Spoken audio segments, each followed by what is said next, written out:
Hello, everyone. Welcome. Welcome today. Thank you for joining us for this presentation in the speaker series, Toxicology and Societies, the Impacts of Chemicals in Our Lives.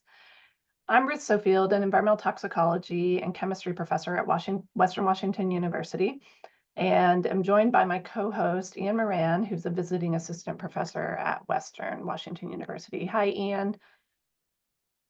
If he pops on. Our other co-host, Tracy Collier, is not able to join us today, but he's a toxicologist who's retired from NOAA's Northwest Fisheries Science Center and continues his work as a consultant. And that consulting work is what's keeping him away from us today.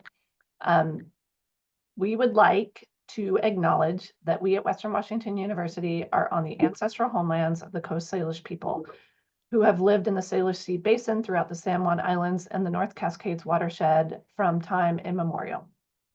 Please join us in expressing our deepest respect and gratitude for our Indigenous neighbors, the Lummi Nation and Nooksack Tribe, for their enduring care and protection of our shared lands and waterways. And now for some logistics. We will save questions for the end of the presentation, but you can use the Q&A feature on your screen at any time. You will be muted throughout the presentation, so we will use that Q&A feature to interact. The focus of our speaker series is to provide understandable examples of how events with a toxicological component have consequences to people and societies. We are very pleased today to welcome Dr. David Rosner, currently a professor at Columbia University. Dr. Rosner has many distinguished awards, including being elected to the National Academies of Sciences, National Academy of Medicine. Dr. Rosner is the author of 11 books on occupational disease, epidemics, and public health. His 2024 book, written with Gerald Markowitz, is titled Building the Worlds That Kill Us, and will be the subject of the presentation today. Welcome, Dr. Rosner. Thank you very much. Can you hear me? First of all, yes. you can. Wonderful. Okay, that's a technological feat that usually escapes me. First of all, it's lovely to be here, and thank you so much for inviting me. I look forward to this little talk. Hopefully, I can't see the audience. I can't see any of you, so unfortunately, I will not be able to react to anything, any nasty looks you give me, any snide remarks you make. I will not be able to hear them. And here we go. Okay. I'm going to be talking today about my newest book, Building the Worlds That Kill Us: Disease, Death, and Inequality in American History. It's basically the last major book I think I'm going to write, because I'm going to be retiring soon. And it's an effort to culminate and to kind of integrate a whole series of themes I've been working on for the last 45 years or so. As was mentioned, I've written now, I guess, 11 or 12, depending on how you're counting them, different books on different aspects of occupational environmental disease. And each one of them, until now, has been kind of a fairly close study of specific subjects and specific issues. I have one book on lead poisoning. I have another book on the history of vinyl chloride, and another book on the history of silica and silicosis and other diseases that I've kind of been looking at, that were largely idiosyncratic efforts on my part to try to make sense of a world that basically has become dangerous, especially now as we look at environmental disease and environmental issues.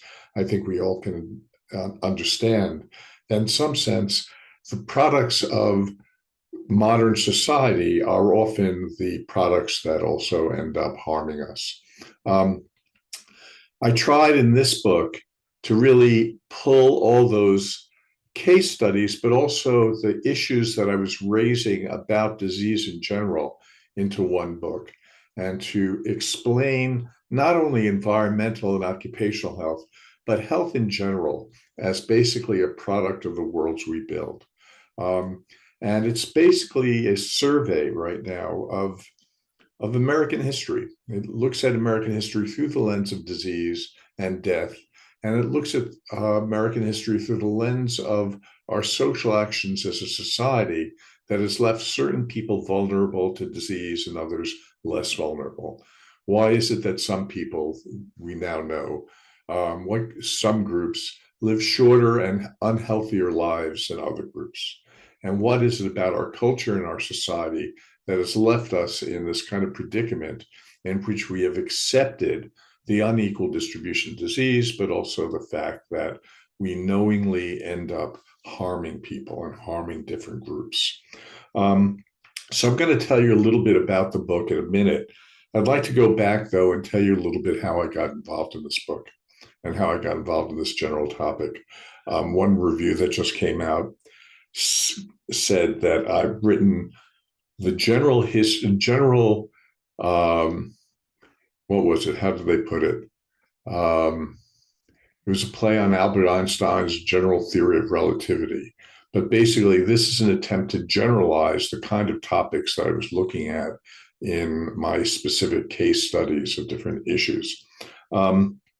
It is Rosner's theory of relative disease causation. I don't know how they put it.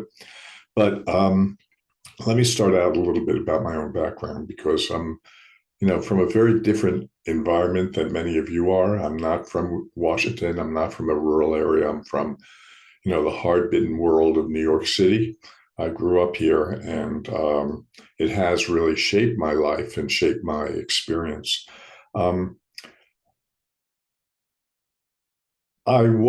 me just start at the very beginning.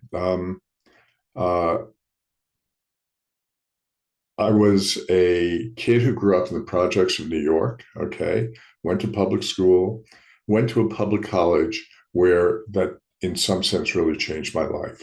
It gave me the opportunity to go to college for free, and it gave me the opportunity to really think about what I wanted to do with my life, and that I could basically engage in academic work and thought. So it was a very wonderful place for me. I started out as a psychology undergraduate, of all things. I thought that I was going to become maybe a Freudian or maybe a Jungian. Maybe I was going to do studies of behavioral psychology or experimental psychology. Maybe I'd run rats. I didn't know what I was going to do with psychology. And I took a job at the New York State Department of Mental Hygiene in order to kind of clarify after college where I wanted to go to graduate school. I worked at a child psychiatric institute. It was basically a warehouse for kids who had been placed in there for supposedly psychiatric reasons. And I thought by going and working there as a research assistant, it would clarify what kind of psychology I wanted to engage in. When I got there, I realized as a research assistant, I was doing these little tests on these kids. And these kids all were suffering from very, very substantial physiological damage. It wasn't psychology as I thought of it. It wasn't bad mothering, but these kids, when I gave them physiological tests, things like the Bender Gestalt test, where you're asked to draw a circle, the kids couldn't do it. The kids were drawing all sorts of signs and all sorts of images that had very little to do with the picture I had given them to try to trace or to draw. And it became apparent that these kids all had very physiological problems. And that during that time, I realized that I probably didn't want to do that kind of work. This was the 1960s, a long time ago, and a lot of people were talking about all sorts of issues in race relations and social issues and OEO and social issues, but that I wanted to prevent. I didn't want to just cure kids and deal with kids who were already damaged. I wanted to prevent the damage, and I decided to go to public health. And I went into public health, and after that, I realized that the only way I could really understand why public health didn't always do what I thought it was going to do. It didn't set up health programs. It didn't necessarily prevent disease all the time, like I thought it would, was to actually start studying history. And by hook or by crook, I ended up going to graduate school in something called the history of science. So it wasn't really till graduate school that I began to think about history. And it was after these experiences in the real world in which I really had to come to grips with the fact that these kids were all damaged children. Their lives were going to be spent in institutions because we had damaged them. When you went through their medical records, you could see that a lot of the kids had lead poisoning.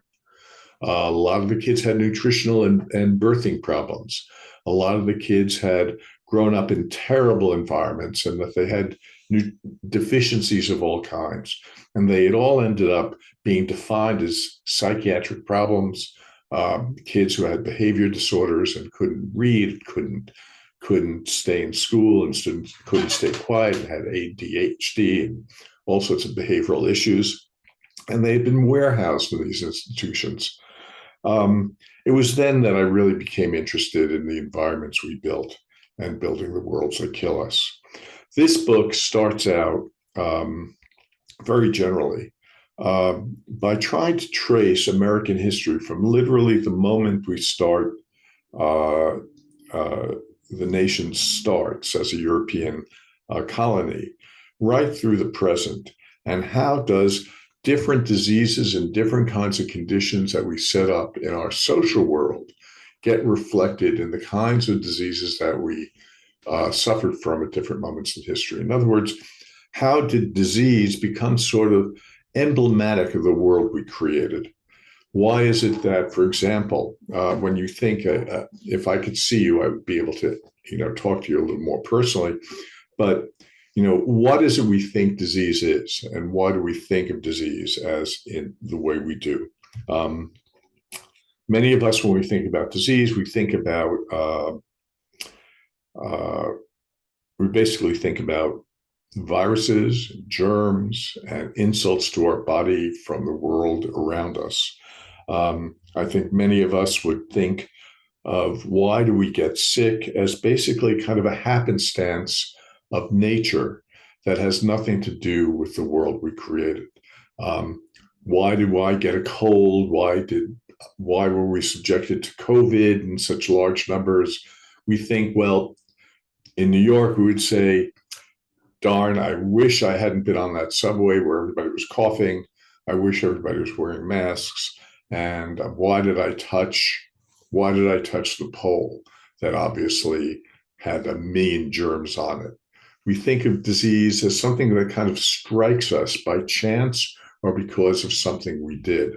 Why do we come down with disease? Gosh, it's almost an odd chance of nature that leads us to get sick. I don't know how many of you think about it that way, but we think of viruses as out there, and somehow we, for one reason or another, catch that virus. And it's our either happenstance, like a lightning strike, or it's our fault because we touched that infected item, or we were next to a person who was sneezing and we didn't move. We think of it as somehow a biological event that happens to us because of our decisions or by chance. This book starts out with a very different hypothesis, and let me just show you a few quotes from people that capture the different kind of hypothesis I have in this book. Okay, I'm going to start out with a picture of a woman named Fannie Lou Hamer. I don't know whether anybody in the audience knows who she was or remembers her, but in the 1960s, she was a very important civil rights leader. She was the person who basically desegregated the Southern Democratic Party. She was the person who said famously that the Mississippi Democratic Party should be delegitimized and we should integrate it and we should have a different party that represented all the people of Mississippi, not just the white population. She was a very activist woman, and she gave a speech with actually Malcolm X at 125th Street, if any of you have ever been to New York, in the central Harlem. She gave a speech along with him that became a famous speech that became kind of a calling card. And in it, she said this: "What I'm trying to point out now is when you take a very close look at this American society, it's time to question these things. She was talking about the isolation, the segregation of the society, the inequalities that existed in the society in the 1960s.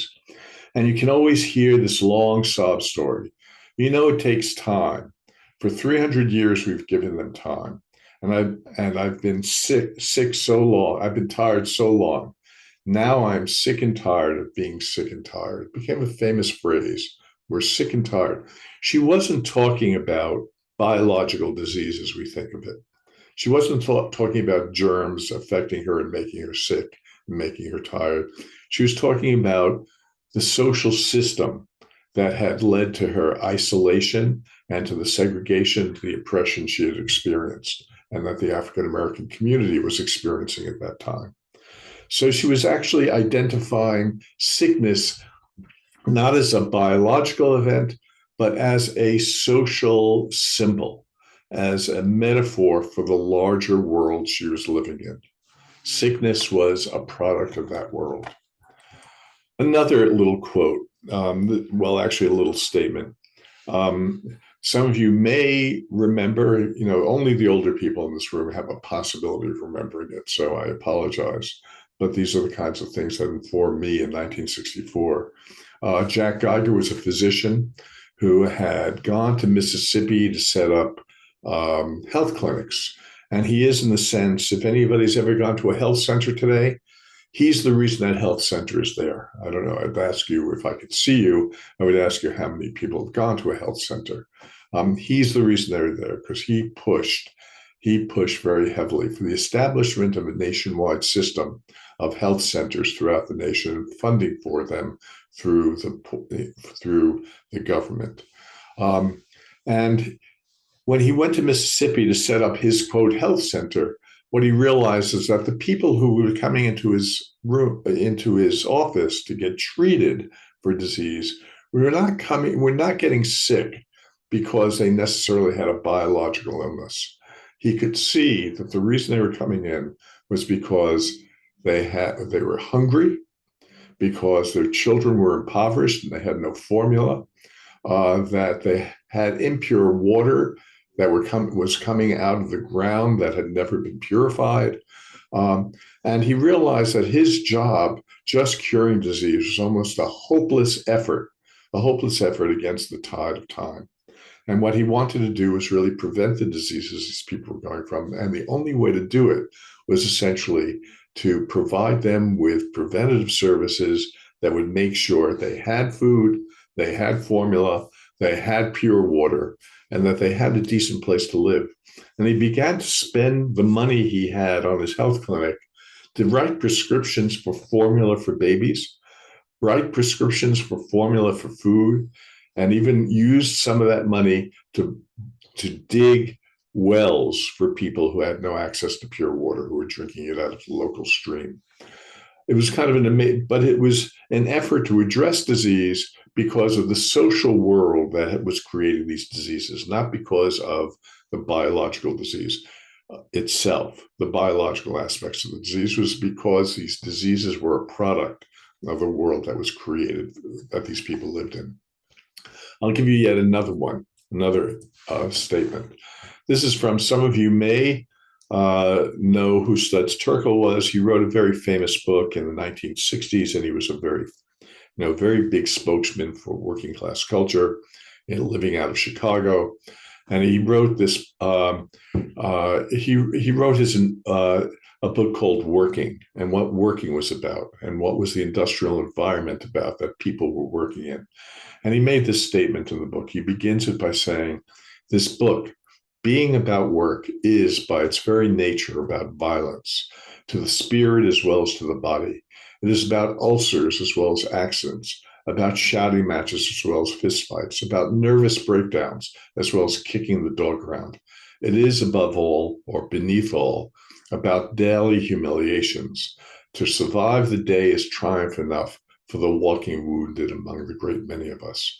What he's talking about was the experience of working people in factories who are being exposed to all sorts of dangerous conditions, humiliating conditions that was leading to their illness. and that was really at the core of what his book was about.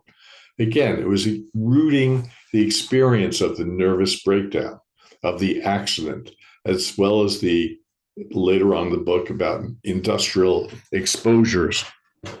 It was about rooting those experiences in the world that we had created, about the social world.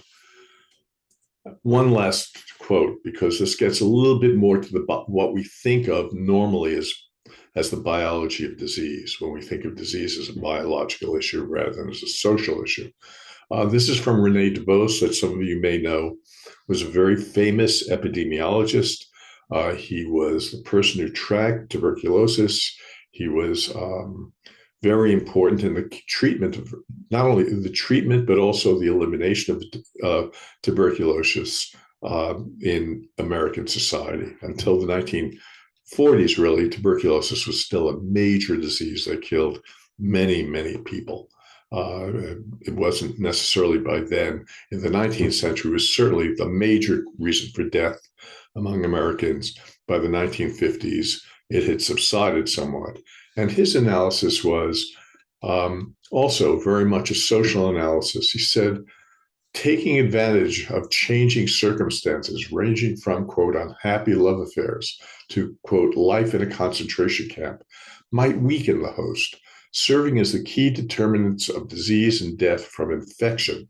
So he's talking about infection here, but he's saying that it's the circumstances around infection that are important. What he said in his last part of the book was that that germs and viruses, okay, actual germs and viruses were not just happenstance things that we came across, but they were opportunistic invaders of already weakened bodies. In other words, it was the body that had been weakened that allowed the germ to come in and affect it.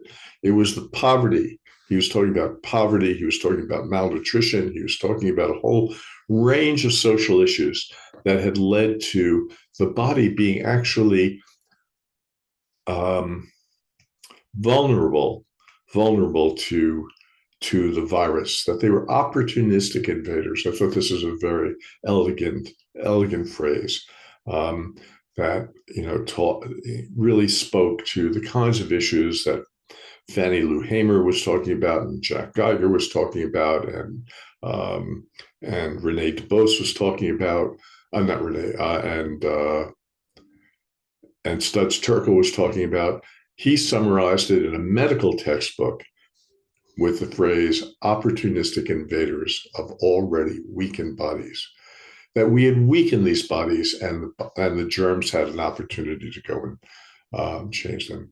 This book tries to look at American history, literally starting out from the moment we colonized this country, and to look at disease as basically a product of the social worlds we created. It starts out, I'm just going to go through a quick, really, it's a 400-page book, but a quick little scan of the book. It starts out by looking at the early colonies of the 1600s and the impact on Native Americans of our colonization and the kind of destruction. I focused the first part of the book on the first colonies in Jamestown, Virginia, and in Massachusetts, and a few other parts along the East Coast, where the first English and Spanish colonies arose. And I asked the question, what killed off?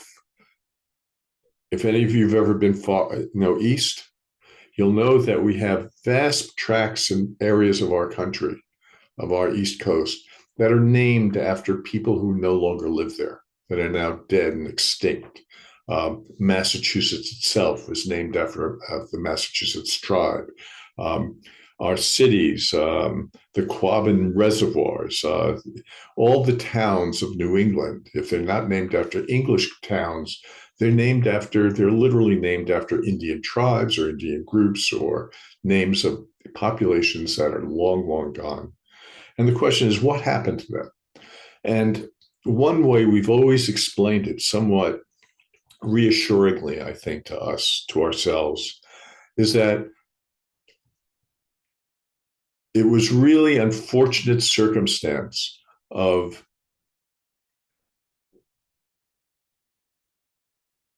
of the colonists coming over with a range of diseases, most specifically smallpox, to which the native population had no immunity. We act and we think it was a happenstance of the fact that they had never come in contact, that they were what they call in historians call, they were a virgin population. They had never developed immunities to these diseases, and when the Western colonizers came over, just by chance, they were just mowed down and died by. If I could see you, I could actually ask you whether you've heard the story. I don't want to go into it too much, but that basically it was the germ that killed them off. It had nothing to do with any conscious effort by the colonists. The first part of the book kind of dismantles that argument and starts looking at the effect of the colonization itself on doing what Rene Dubos pointed out, that we weaken the bodies of those populations to the point that they could not resist the diseases that they were encountering. You have to remember, any new disease, the population who comes in contact with a new germ or mutated germ has no immunity. None of us do. Westerners, Easterners, Indians, whites from Europe, nobody has a natural immunity to disease, right? Because it's always a new infection for which we have not developed a kind of genetic predisposition to reject. But we always think that somehow the Native Americans had a special condition where they had no immunity at all and couldn't develop it, and it killed off their population. The first part of the book just looks at that argument and just notes what had happened during William Bradford's first encounters with Native Americans and what it meant to that population to have their fishing rights cut off by the harbors that were taken over by white colonists, their hunting rights cut off by the fact that we installed restrictions on trespassing on land, their ability to grow crops by the resistance on the basic colonization by the white population of the lands they lived on, and the taking over of all arable lands on the west, and the weakening of that population to the point when they were hit by a disease 30 years after the first encounter, right? They were just decimated and died off. The descriptions in some of the original texts of the experience of Native Americans as they literally entire tribes, thousands of people would be killed off by a germ and it only affected the white population relatively minimally. It still affected them, but not like it did. That was the first book, and the first part of the book, which looks at that kind of early history and tries to reframe the way we understand American history through the lens of disease, not as a natural experience of Europeans coming over and taking over vacant land, or a primitive population who had no immunity being wiped out by disease, but by the actual social experience of colonization and what it did to basically literally weaken the populations around it and to literally leave them totally vulnerable to the biological agent, the smallpox virus. The next part of the book looks at the experience of the white population in that area in the colonies and the early republic. And it is a remarkable story because it also contradicts a lot of our current assumptions about the natural progress of American society. This is going to sound a little odd, but if I were in front of you, I would ask you, what is the story of death and mortality that is generally told in our literature in medicine and in public health and in American textbooks? And some of you would probably say that a story generally of general progress, that back then in the 1600s, life was dark, dirty, and grim, and that certainly people didn't live as long as they live today. And I would then go and show you some statistics about lifespans of early colonists in the New England area and point some very interesting facts out. Facts like the average, if you were a male who managed to live to be 15 years old, you could expect to live into your 70s, 80s, and 90s, literally in some of the New England towns. If you're a woman, you would probably die in child. You had a good chance of dying in childbirth because you were giving birth constantly, and sooner or later, one of those births was going to kill you, right? But if you managed to get past the childbearing years, you also would live into your 70s, 80s, and 90s on average. That if you were a male who was born in 1750 Boston, you would probably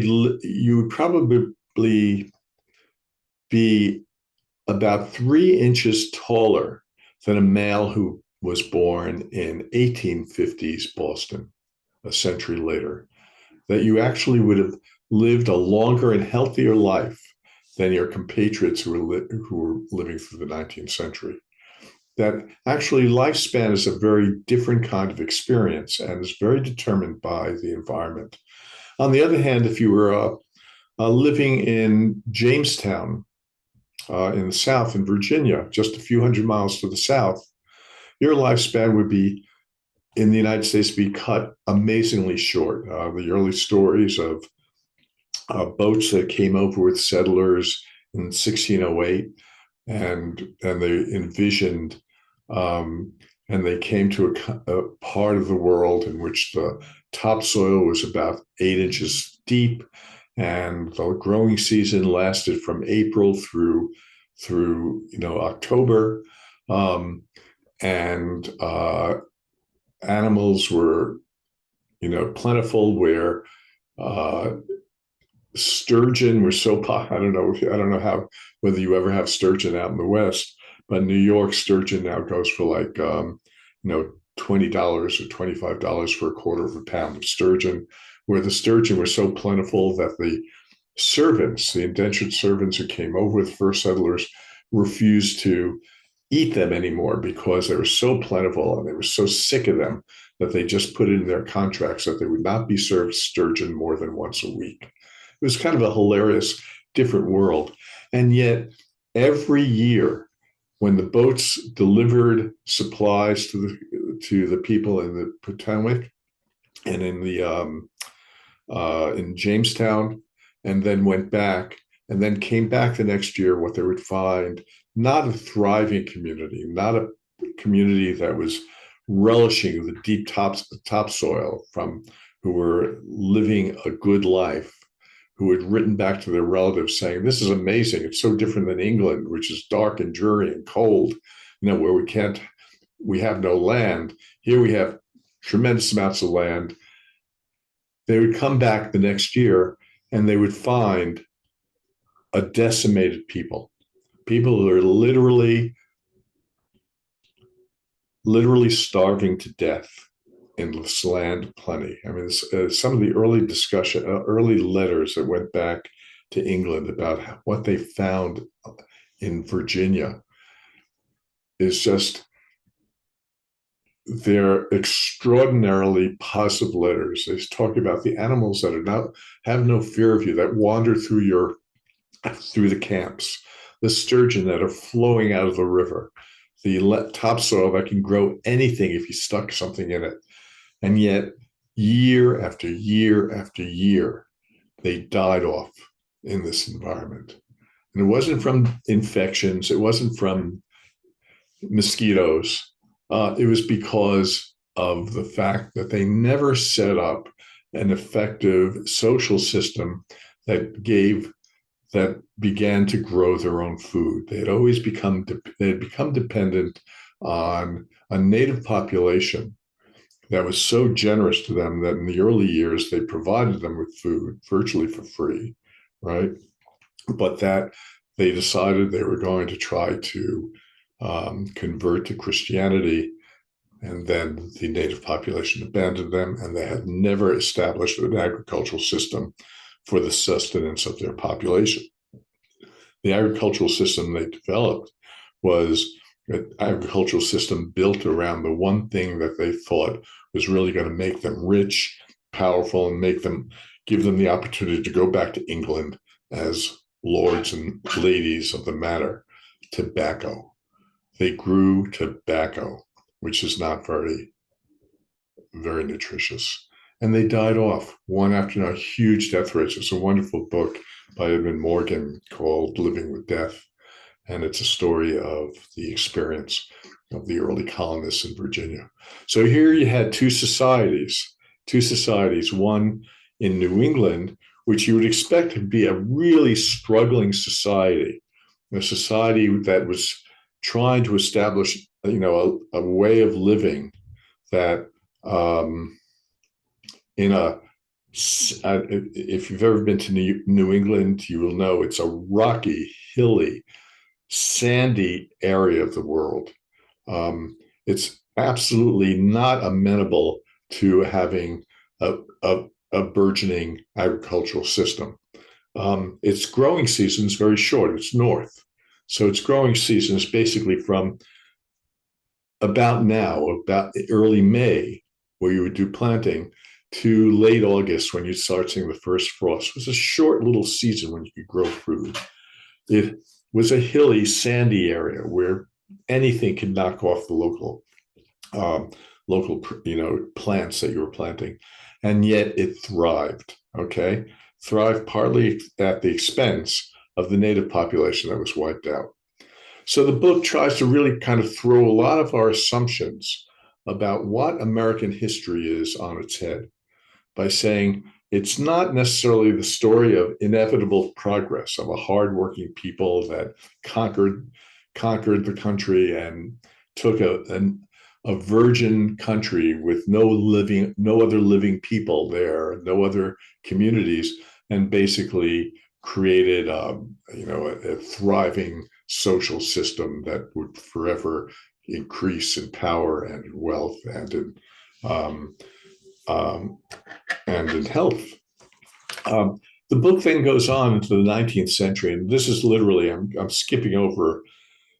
You have no idea what I do. And unfortunately, my students always say, we ask you a question, Dr. Rosner, and you talk for 45 minutes at a burst. You talk in 45-minute bursts.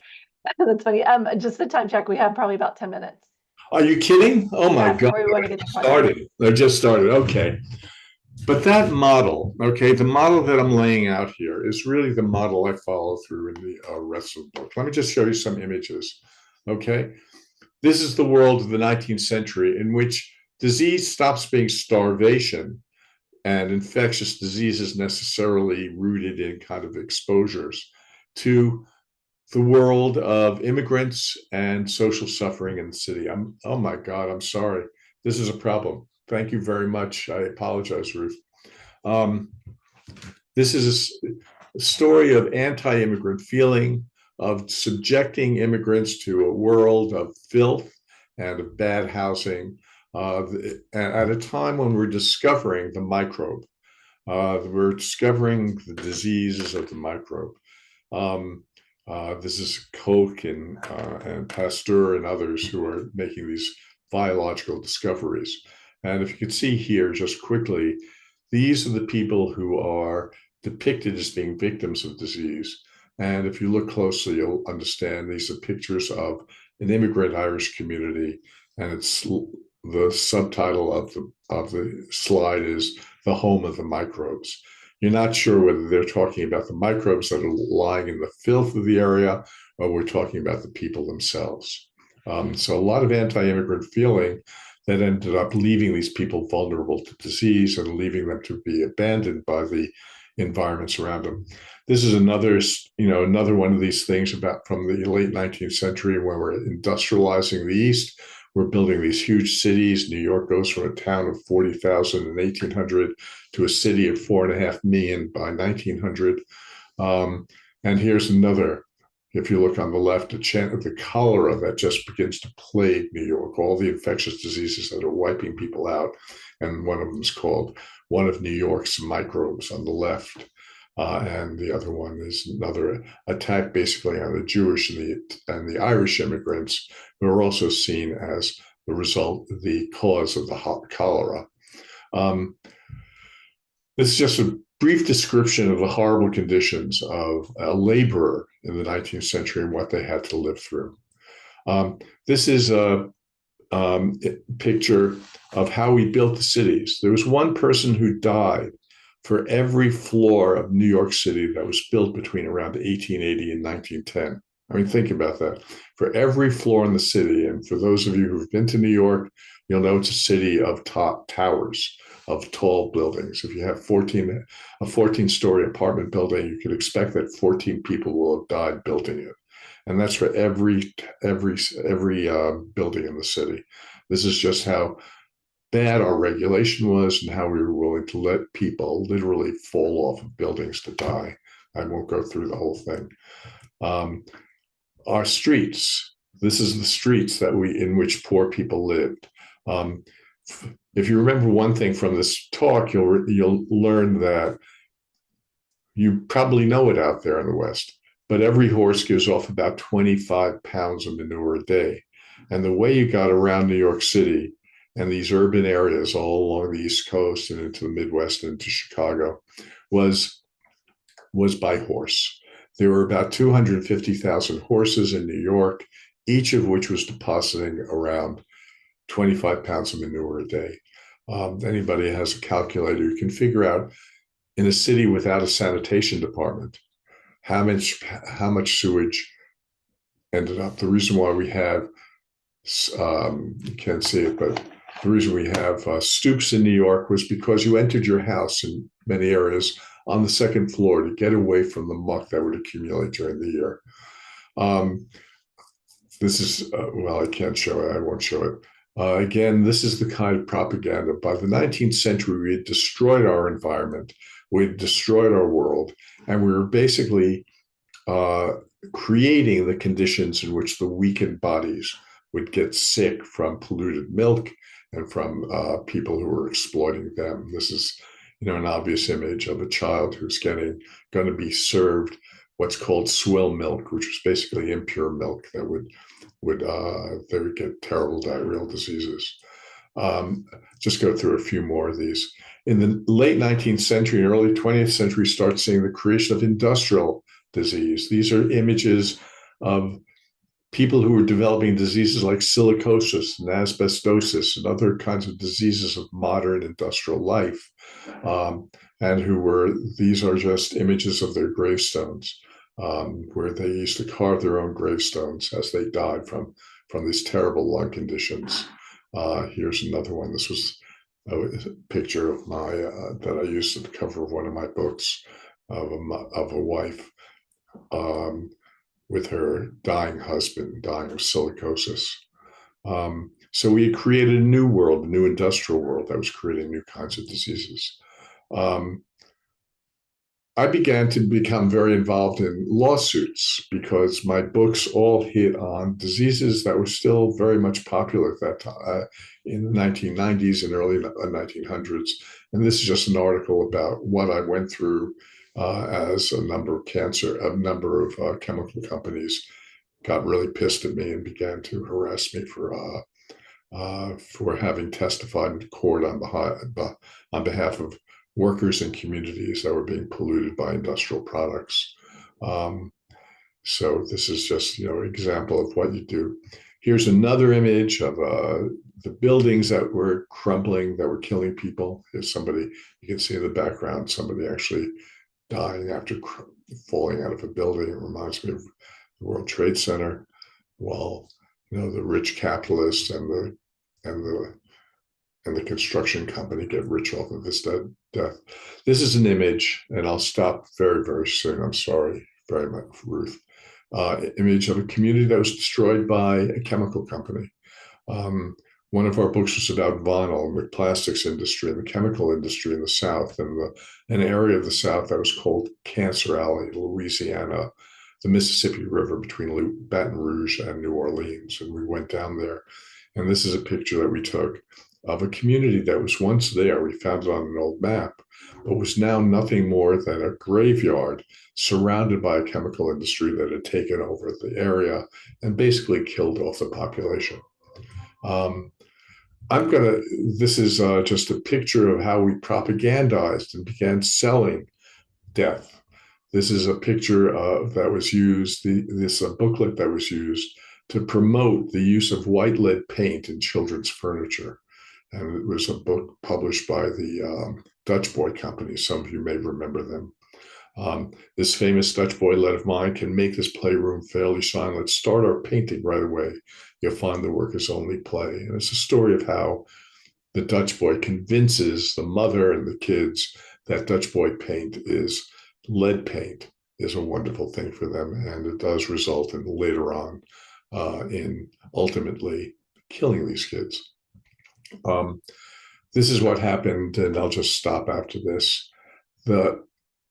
When I got involved in the environmental suits, it really grew out of my general analysis of the world we build and how it ends up killing us.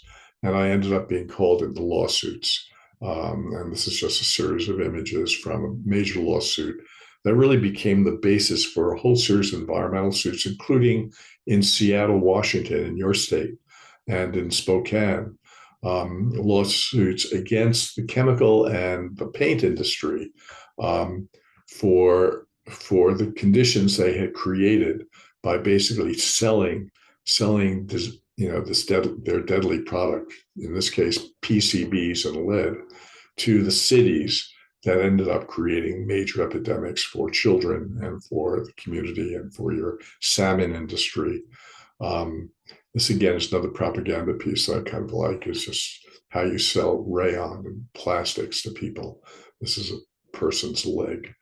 I'm going to stop here because I can go on forever. But you all get the point that the world we created, the world of plastics, the world of pollution, really is the modern version of a story that we have been telling literally since the beginning of the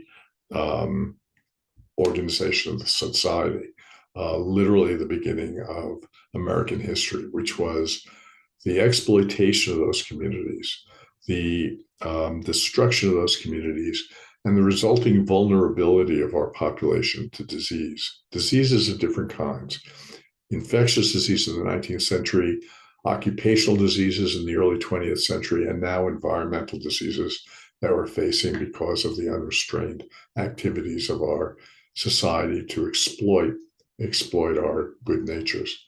So I think that I'm probably better stop here, and because I can go on, I have tons more slides, but you get the point that this book is really the culmination of an argument that I began making through the lens of occupational and environmental disease, but which I've now expanded into a much more, what I guess my favorite review said was David Rosner's general theory of the relativity of disease. He was playing on Albert Einstein's general relativity theory.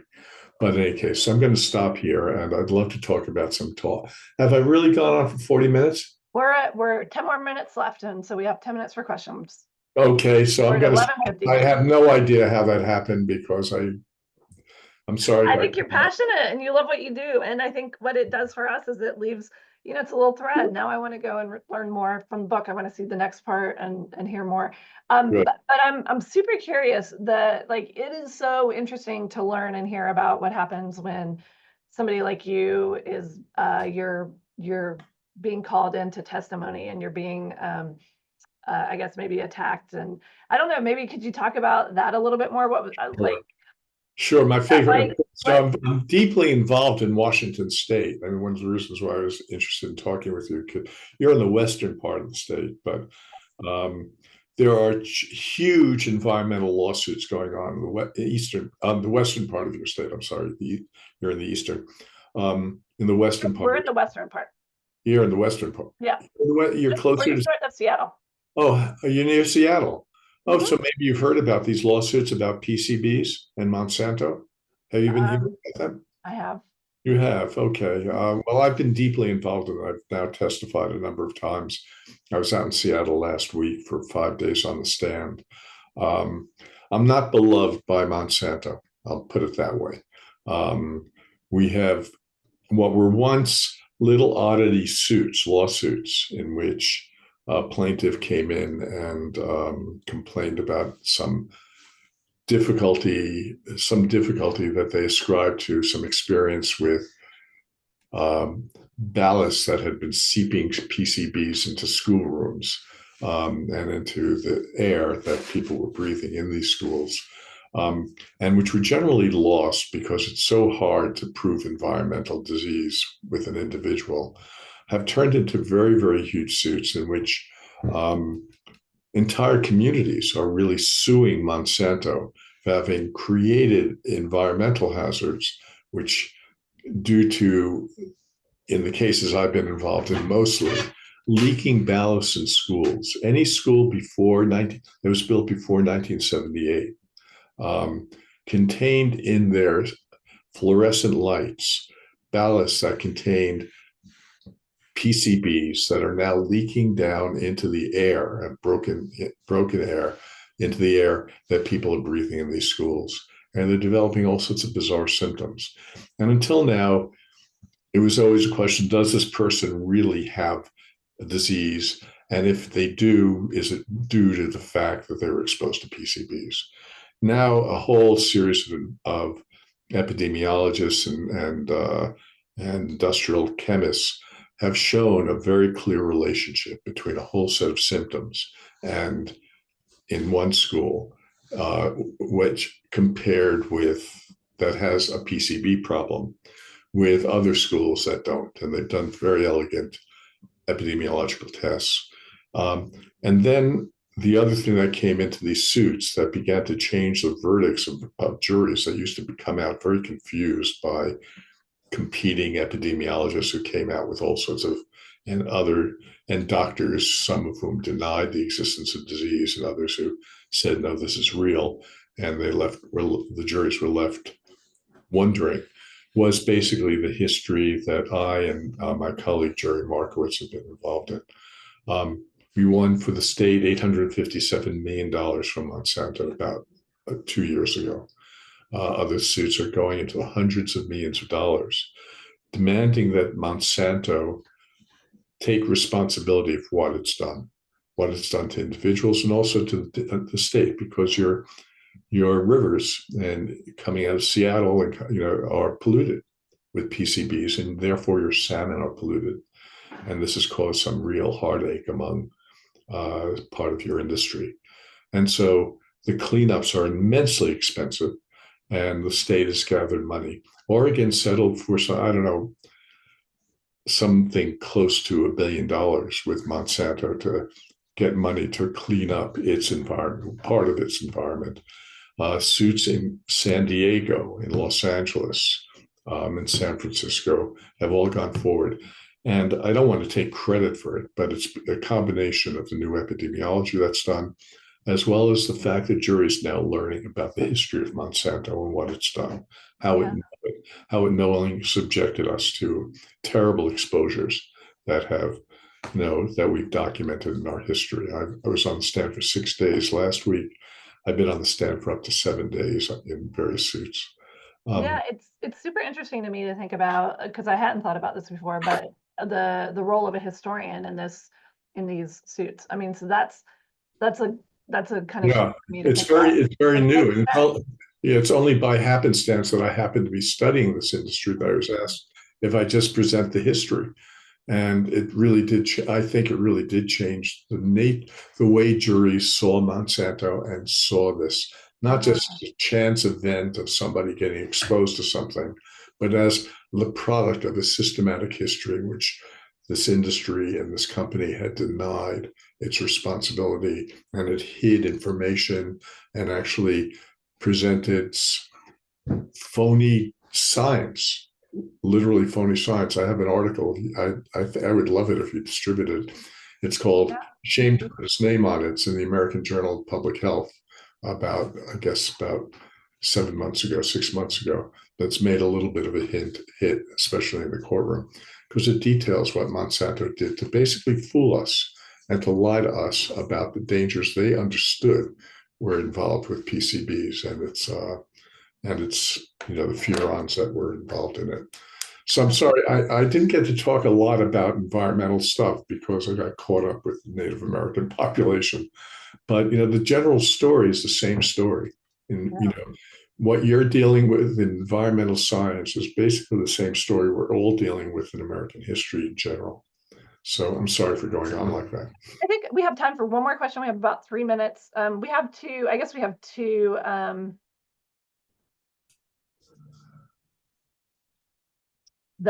one we'll ask you later, and we'll share the answer with everybody who attended. But this is kind of a nice wrap-up one. How do we start making this better? Where do we start? How? The backlog of remediation sites, emerging contaminants, new chemicals under constant development, protecting public health quickly becomes an overwhelming problem.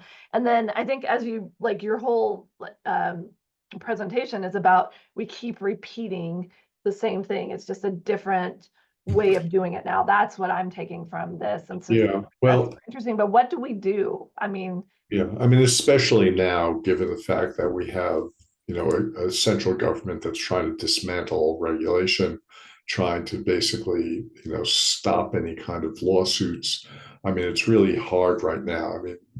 I hate to say it, I don't want to antagonize anybody, but the Trump administration has been devastating in terms of environmental politics and what we can expect to happen now. I still believe that the courts are one of the last resorts. That the reason I participate in these suits is because so far the courts have been pretty good in trying to let people know what's going on in the world and to try to oppose some of the stuff that's going on. So I'm a big fan of lawsuits right now, and to try to get the companies to be held accountable for their past acts from a historian's point of view, their past acts and their responsibility to remedy them, not just to pay off people who are injured and that we've proven that are injured, which is always very difficult in environmental suits, but to actually prevent for the future damage by actually getting monies from these companies to clean up the messes they've made and the situation they've put us in. So that's my own personal answer to this, because I have no grand answer. I think that basically it's the lawsuits that will force them to, one, stop acting like as bad neighbors, and two, to actually get some resources to start remedying some of the environmental damage that they've done. That gives us all hope, but is there any way that we can participate? And this really is like a quick answer. Come to I run a center at Columbia called the Center for the History and Ethics of Public Health, which is basically a joint effort of the School of Public Health and the History Department. And it's an effort to really teach people teach historians the importance of public health, first of all, and teach public health people the importance of history and how it can actually mobilize people and be used as a tool for making people aware of what's happening to them. Because so much of this depends upon a population that's conscious and that's made aware of the damage around them and the responsibility for that damage. So that's my center. I turn out these great students who are going out and working as all sorts of positions that you would never expect historians. Most historians work in a library, never think about the outside world. But these students are really activist students who really believe in using history in a way that can benefit our society. I love that. Tell them to apply. Okay, I appreciate that. We will share resources with the audience. I thank you so much for being here, and many thanks. And my apologies for going on so long. I wish I had more time. Okay, speak to you later. Bye-bye. Bye.